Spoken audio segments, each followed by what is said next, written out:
Imagine a man who erased his entire family in a single, chilling act, yet 7 years later, he's still breathing, hidden behind bars, and stirring controversy that refuses to die. Can a killer find peace? Or is he playing a darker game? You're about to step into the shadows of Chris Watts' life in 2025, a story so gripping, you won't dare look away. Welcome to Shadows-Proof Crime Stories, where the darkest secrets unravel and every chilling detail demands your attention. 7 years ago, Chris Watts confessed to murdering his pregnant wife, Shanann, and their daughters, Bella and Celeste, in a crime that shook the nation. On November 19, 2018, a Colorado courtroom handed him 5 life sentences without parole, plus 48 years for ending a pregnancy and 36 years for tampering with their bodies. But was that justice enough for a man who shattered so many lives? As we dive into his existence today, you'll feel the weight of a question that haunts us all.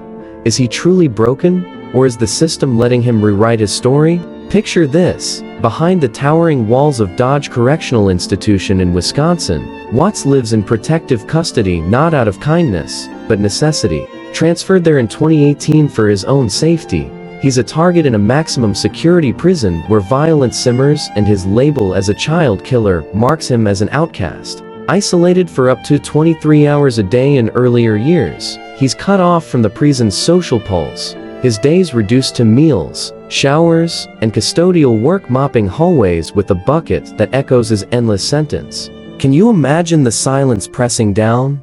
The ghosts of his past whispering in every corner? Sources say he's shunned by guards and inmates alike, a man alive, but erased from human connection. Yet, that isolation hides a twist that'll make your blood run cold. Fast forward to 2025, Watts claims a transformation through faith. Since 2019, he's buried himself in the Bible, praying in his cell, and co-authoring a devotional, Revelation in the Reckoning, with another inmate. His letters to a pen pal declare him a new creature, forgiven by God. But is this redemption or a calculated mask? For the families of Shanann, Bella, and Celeste, his words are salt in an open wound, a reminder that no scripture can undo. August 2018. And then there's the shock. His cell walls are adorned with photos of the family he destroyed.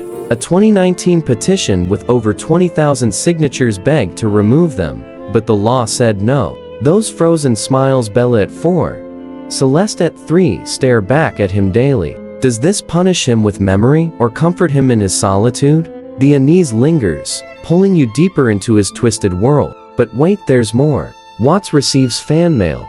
Some from women sending intimate photos, treating him like a misunderstood soul, rather than a killer. He pours his commissary funds into replying, crafting a narrative of redemption that keeps his name alive. Conduct reports from 2020 and 2021, unauthorized communication, contraband, show he's testing boundaries, losing privileges like phone access as punishment. Yet, those letters keep coming, a lifeline in a place where he's despised. And in 2024, alleged notes surfaced, painting Shanann as a control freak and his mistress as his downfall. True or not, it's a glimpse into a mind still shifting blame, a detail that'll leave you questioning his so-called change. Meanwhile, Dodge itself faces scrutiny, staff shortages, lockdowns, and inmate deaths at nearby facilities in 2023 and 2024. Though Watts remains shielded, the instability around him mirrors the chaos of his crime. His routine work,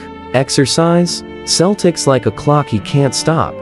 Yet his words travel beyond the walls, stirring outrage and fascination. His parents, Cindy and Ronnie, add another layer of heartbreak. They love him, forgive him, yet grapple with denial. Cindy once doubted he killed his daughters. Their grief clashes with Shannon's family, exposing a rift that mirrors our own struggle.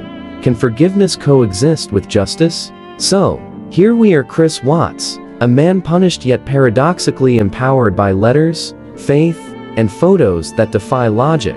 His story isn't just about a crime, it's about the human cost that ripples outward, touching families and forcing us to ask, does parental forgiveness heal or hurt? Does prison erase him or reshape him into something we can't ignore? Drop your thoughts in the comments, we're dying to hear your take. If you crave more true crime that digs into every shadow, subscribe now. Together, let's keep uncovering the questions the headlines leave behind, because this journey's far from over.